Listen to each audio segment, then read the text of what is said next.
strangers. It's Tuesday, and on Tuesdays, we tell stories. This is story number 8. This whole thing took place when I was about 11 or 12, and for purposes of narrators, I am a boy. I had been watching these kid shows, and they made summer camp look like a fairy tale, where I'd make the best friends of my life, go on grand adventures, and learn real survival skills. In between hijinks, of course. When I asked my parents if I could go to a summer camp for the time frame, cost, and openings for age groups, Mountain Meadows Methodist Retreat won out over any other option. We had to meet up at the church parking lot to get onto the long, off-color bus to get to camp. And while there in line, I fell in with a kid roughly my height named Isaiah. He was lanky, with his hair blunted into a tight crew cut. He carried an A3 bag he told me had come from his dad's time in the army. Isaiah was cool, and as we rode the bus for the next 3 hours it took to arrive to the campsite, he told me all about his survival skills. Isaiah's family was really into camping, and by the time we arrived and disembarked, I was eager to try setting a snare trap and digging a foxhole.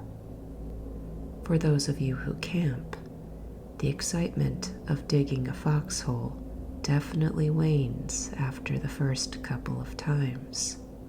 But as a kid, digging holes and doing your business in the woods seemed impossibly rugged and manly, like Bear Grylls. The camp was a Christian camp, but aside from a nightly talk about 15 minutes long and a few songs they wanted us to sing, it wasn't a very churchy camp. Breakfast, lunch, and dinner were set, as were one craft hour and one nature hike a day. But the rest of the time was basically unscheduled. They had only assigned kids to cabins, not bunks, and were relaxed about people sleeping in whatever bunk bed they ended up choosing. I was even able to switch from my cabin assignment, Cabin 2, to Isaiah's cabin, Cabin 5, by asking politely. The cabins were simply just 5 sets of bunk beds in various wood grains with a thin camp mattress rolled up in each frame.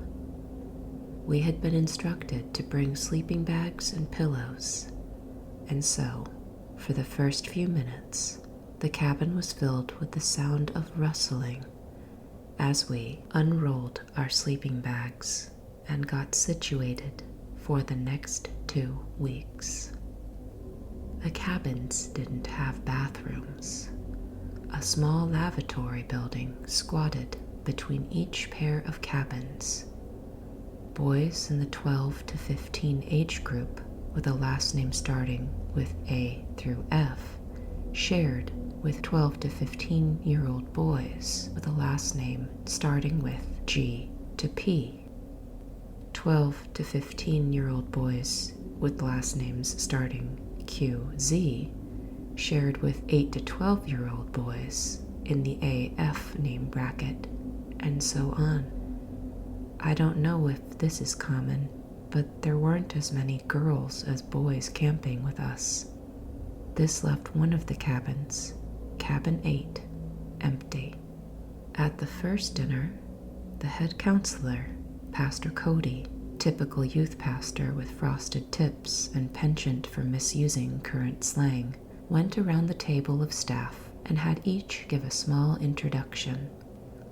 Amongst their number was a girl counselor who was sort of sitting off to the side a bit, away from the others crowded at their table.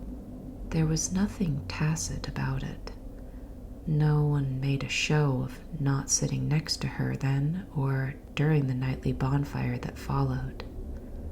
She was small and tightly wired, seeming both like a coiled spring or a snake, but also had these hooded eyes, sliding around and watching the others like a security camera. Her name was Renee. She obviously wasn't going to be the counselor assigned to our cabin. We had a tall kid with carroty hair named Rick, but something in her stillness made me keep looking her way. She stood out somehow, even then, at the beginning. Pastor Cody also gave a little spiel about propriety and how even though we were a mixed gender group, we needed to remember that God was watching, save room for Jesus between us, and so on. Coincidentally, our table had us with our backs to a table of the girl campers.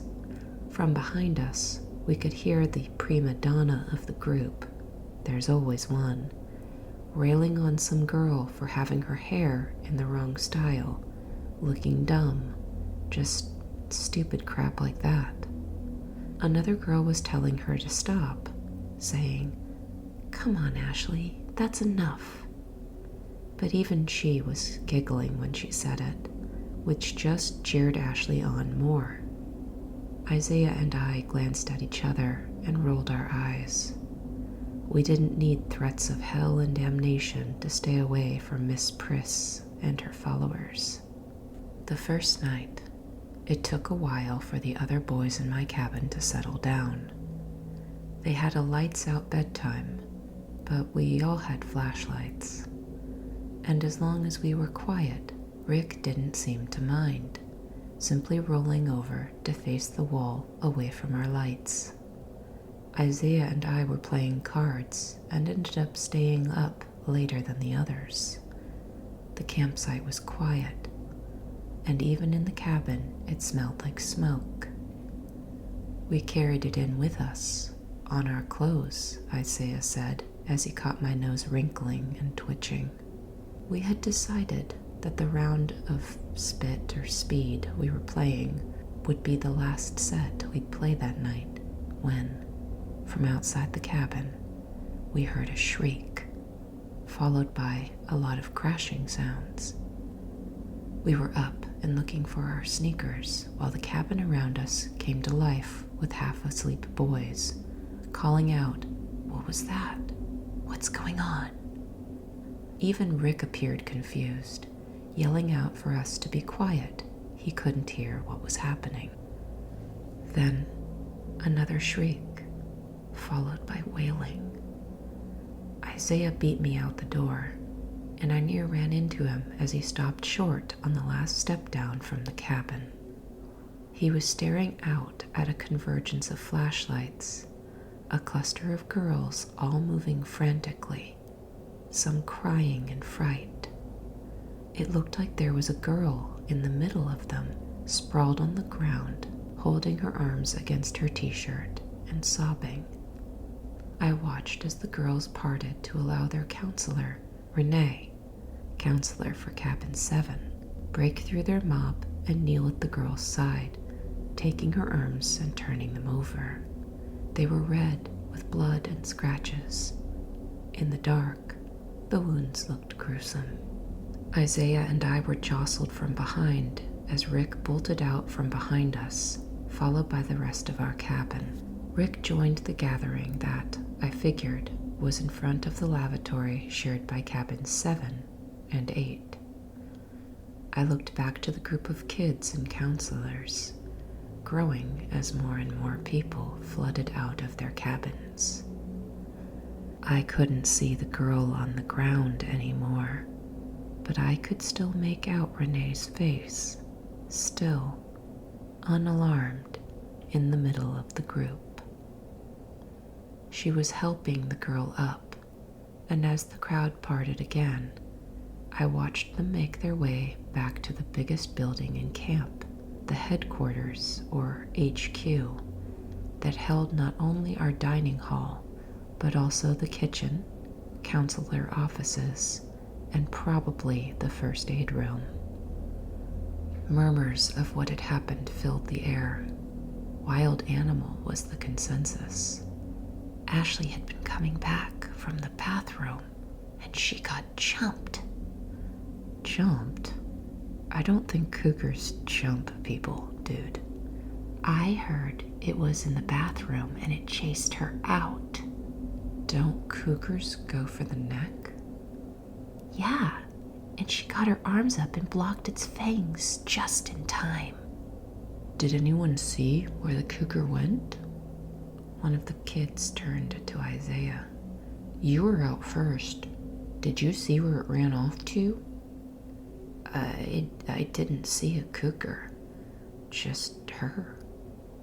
Isaiah was pensive, clearly confused as the rest of us. We all returned to our cabins, and after a while of kids whispering loud enough to bother Rick into yelling at us to shut it, it got quiet again. I was near dozing when I felt Isaiah, who had bottom bunk below me, kick my mattress. I rolled to the side and hung upside down to look at him. He looked at me and told me he didn't think it was a cougar. I asked him, so, you did see what got her? Yeah. I mean, no, not really. I saw something run off, but he paused. It didn't move like a cougar. Like, it moved on two legs. So, like, what? A bear? Isaiah didn't respond.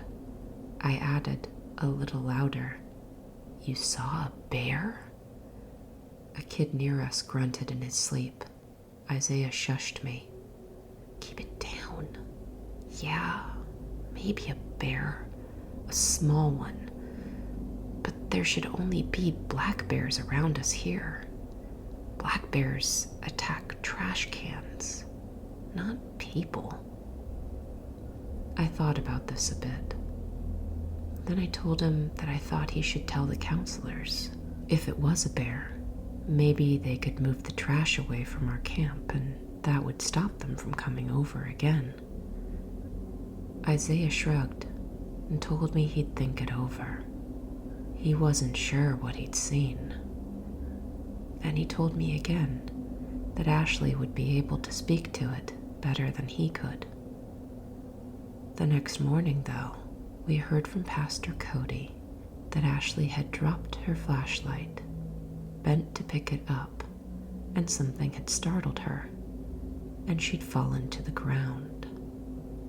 It was dark, and she was so panicked she'd shut her eyes and screamed, imagining she'd been shoved or attacked. Thankfully, he said, it was just a trip and fall. The red blood I'd seen the night before was just scratches from her arms hitting the ground. He wrapped up by instating a new rule. Everyone had to bring a friend to the bathroom and told us to be sure that Mountain Meadows took our safety very seriously before leading us in a song. During the song, whose lyrics I didn't know, I looked at Isaiah. He wasn't singing either. He was staring at the ground with that thoughtful expression on his face. And as I looked out around the group, I saw that the counselors, huddled up away from the General Assembly, looked serious in thought too, talking amongst themselves. Ashley ended up getting picked up by her parents that day. Accident or not, she didn't want to stay at camp after whatever had happened. That night, after Pastor Cody left, as he did every night, the counselors were lingering around the campfire. They were joking amongst themselves, talking smack about each other as the campers slowly peeled away from the group to go to their bathroom or back to their cabins to sleep. Isaiah and I stuck around though, and good thing we did. Rick looked at the dwindling group and asked, "Who wants to hear a story?" "If it's Jonah and the whale, I'm bailing," Isaiah whispered to me. We looked about. There were maybe 7 of the boys still there, fewer girls. There were some nodded or muttered sure's. Rick began telling some version of the hook, hand, car, door, man. It was cheesy, but funny the way he told it, using a screechy high voice for the girl character and a dopey low voice for the boyfriend, who ends up getting killed after making the dumbest decisions ever. By the time he'd finished, no one in our small group had left. Another counselor started to speak about a haunted hospital, but then, low and clear, one of the girl counselors spoke. Renee. She asked, "Why don't we tell them about what this camp was built on?" There were mutters of unease, but she answered them all with a simple, "What? It's the history of the place. They can look it up later. What's the point of being in a place of historical importance and not knowing what happened there?" She turned back to the fire and spoke again. Back in the 1800s, this was a small settlement. They've rebuilt and torn down the buildings over time, but those cabins sit on the old floor plans where some of the homestead houses sat. Where we sit now was here back then too. It was a fenced-in pit. The settlement had their church right over there at HQ. She motioned, and we all looked at the large building, even though we knew all it had were dining room tables and bandages. It looked grim in the dark. And after church, they'd have a little entertainment. She motioned to the campfire. Right here, they'd herd out a bull. Remember, a lot of folks had immigrated from Mexico to this area, and they were big on bullfighting. They had bulls here for the same purpose, but with a California twist. She leaned forward. The bull wouldn't be fighting a person. The bull would fight a grizzly. I felt Isaiah's breath whoosh out of him next to me. Grizzly bears used to be common in this area, from Alaska to Mexico, before people hunted them away. The townsfolk would go trap a grizzly, bring it here, and tie a rope to it, like its leg or something.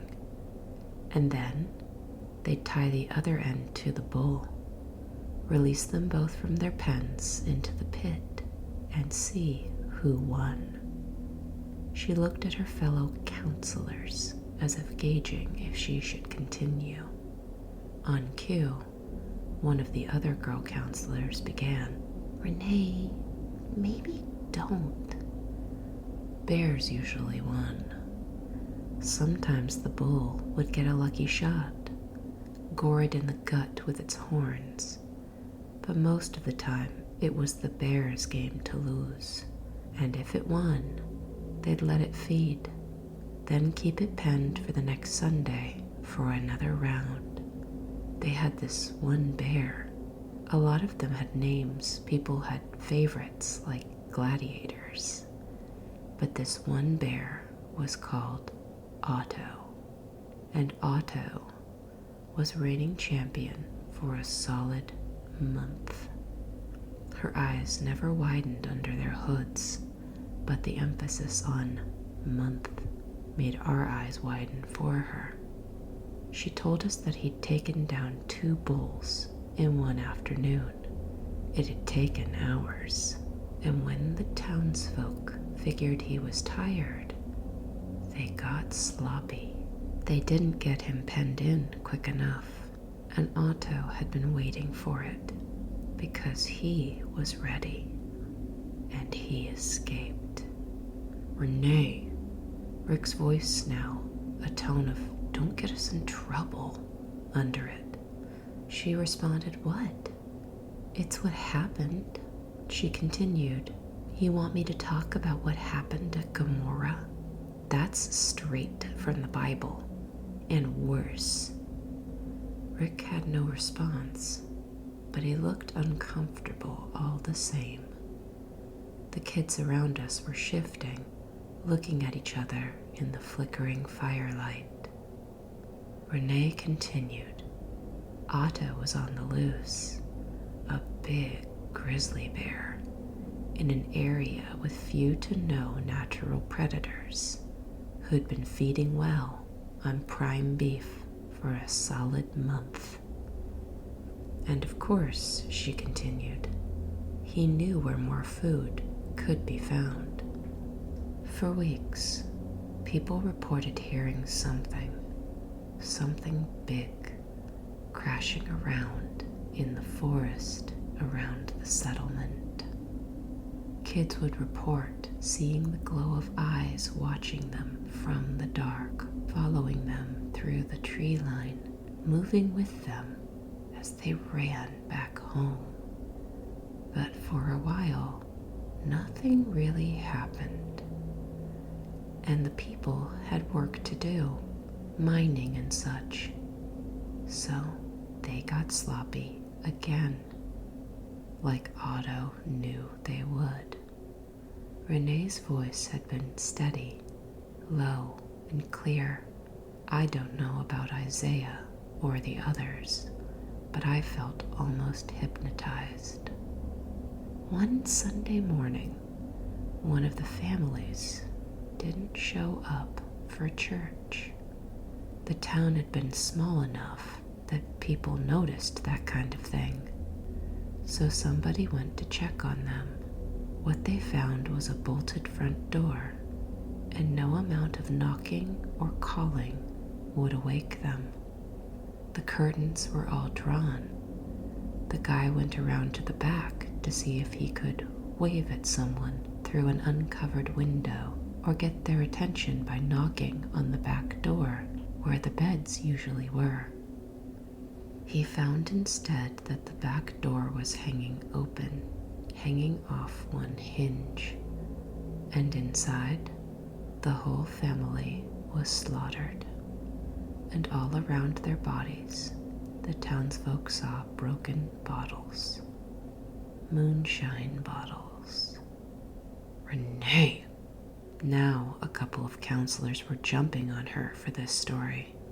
It broke me from my trance, and I noticed I could hear sniffling sounds around me from my fellow campers.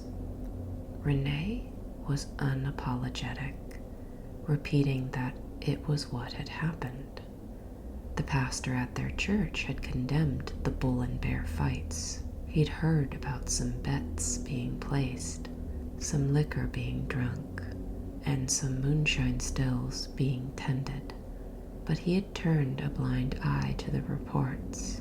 But now, with the loss of a whole family, husband, wife, children, even a barn cat, he demanded the practice be forbidden and the pit be reused for picnics and community gatherings. No one dared to argue. They were all shocked and now terrified that Otto had come and gone and was out there, somewhere, God's own punishment in a bearskin. If they banned the practice, God would have no further need to punish them. So, they stopped everything. They killed the excess bulls. And guess what? Renee looked up at her fellow counselors as if showing them she'd had a moral and thus justification for telling the tale all along. She said, Otto never came back. God saw the town turn from their wicked ways, and he was pleased. All say amen. Amen, came a weak chorus from around me. She continued, saying, we knew that there was nothing to fear, provided, of course, we were living in God's perfect plan. But then she said, suppose I was to tell you that the house where that family died still stands now. I broke out in goosebumps in spite of the summer heat. She told us it was cabin 8, the same floorboards, and when they rebuilt it, they couldn't be wasteful. They had reused a lot of the same wood. But yep, that's the one. So let me ask you kids this. Who dares go inside? The group, including counselors, were silent. And then Renee threw back her head and laughed. Oh, come on, you guys. Seriously? There's no way one random cabin would have lasted, what, over 150 years. The group erupted in laughter, not because it was funny, but because of the relief, that jerky, sort of unhinged laughter. Renee wiped at her own eyes with a flourish and added, for real though, no one go in that cabin. There's nothing cool in there. You've got your own cabins to sleep in. All that's scary in there is spiders. Like the spell had been broken, we all got up from our logs and spots on the ground and dispersed. Isaiah and I dawdled in the lavatory, still nervously giggling about the story. Isaiah told me that he'd known she was lying about the cabin, and I agreed, but told him I thought it was a good story. But then Isaiah paused. He was looking straight ahead at the mirror, but the reflection of his eyes were on mine. He told me he thought maybe Renee was the bear he'd seen. I gaped, and he continued. He had seen something on 2 legs run away all hunched over. Ashley had been in cabin 7, Renee's cabin, and she was a real jerk. Maybe it was like a be good or else situation. That made a weird kind of sense, because Renee was weird. Exactly the kind of weird girls like Ashley would hone in on and make a kid's life miserable over. The more I thought about it, the surer I was. Isaiah looked relieved, like he'd figured out a hard puzzle, and my agreement confirmed that he'd got the answer right. We went back to the cabin, but I'd be lying if I said I didn't spare a glance at cabin 8, itself looking hunched in the dark, starlight glinting off the 2 front windows, like eyes watching. I thought about that a lot that night, until I finally drifted off to sleep. The next morning, we awoke to all hell having broken loose. Rick was shouting at us to get up, not go to the bathroom, just get dressed. There was an emergency assembly in the HQ building, and we had to get there now. I checked my watch. It was only 5:45, way too early for breakfast. Something was up. We moved as fast as we could to get dressed and over to the main building. Rick hustled us along, shouting for us to hurry up, not to look around, to just get to the HQ building where folks were waiting. In the HQ building, Pastor Cody was in rare form, unlike his usual boisterous movements and loud voice. He looked serious, almost angry. All he would tell us was the camp was being shut down, that all of our parents had been notified, and partial refunds would be issued by the church in the following weeks. We had no idea what was going on, and he clearly wasn't going to tell us. We were told to return to our cabins, pack up our things, and return to the HQ building ASAP. Also, we'd be going one cabin at a time. If we needed to use the restroom, we'd have to use the two-seater in the HQ building. It was all so weird and sudden, with no answers being given as to why. What had happened? Would we even be getting breakfast? The kids started buzzing with questions, but the counselors were roaming the tables, telling us to be quiet. When it was Cabin 5's turn, Rick led us out the door, directing us to look dead ahead and get in and out of our cabin with our belongings as quickly as we could. As we crossed the fire pit area, I chanced looking over at Cabin 8. Maybe I was still thinking about Renee and her story, or maybe I was just hungry for any sort of answer as to what had happened. Imagine my shock at seeing tape across the two posts that held up the small, overhanging porch roof, crisscrossing the entrance with yellow. The door was open, hanging open, like a loose tooth. Something bad had happened. I felt my arms and legs break out in goosebumps again. Rick saw me look and yelled my name out, and my instinctual response, authority yelled at you, knock it off, had me scurrying away to our cabin, not even glancing at it on the return trip. But I heard Rick also call out Isaiah for looking around. Of course, I hadn't been the only one to look.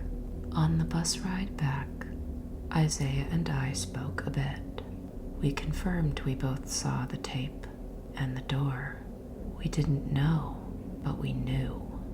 Of course, we knew. Otto. When we were finally home, I asked my parents what they'd been told. My mom said that the church had called out of an overabundance of caution, following reports of wildlife in the area. My dad, as unsettled by the lack of information as I was, asked me if I'd seen anything. I thought about the scary story, about Ashley's attack, but I decided to just shrug and say I thought maybe an animal had gotten into an empty building.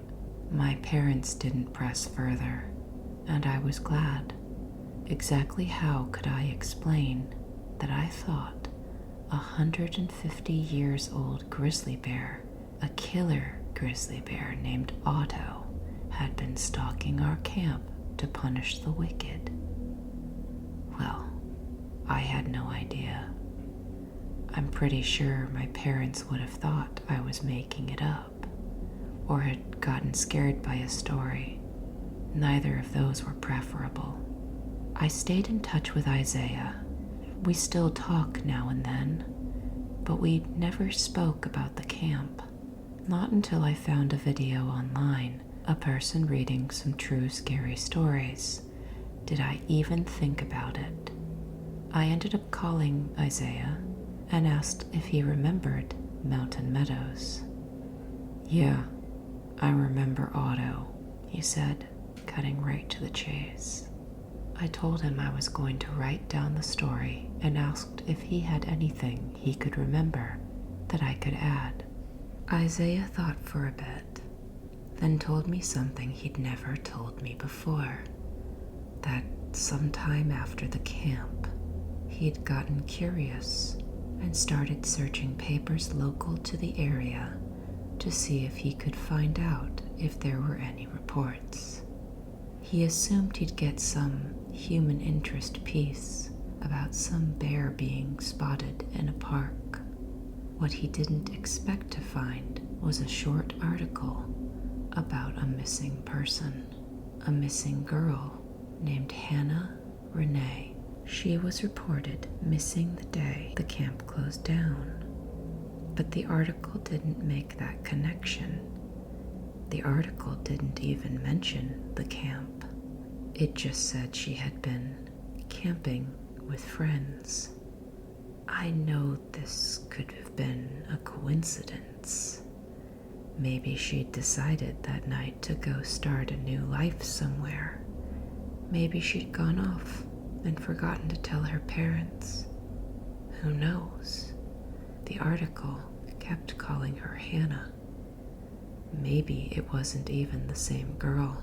Oddly, despite the article, the name Hannah Renee didn't turn up in any national missing persons database Isaiah could access or search.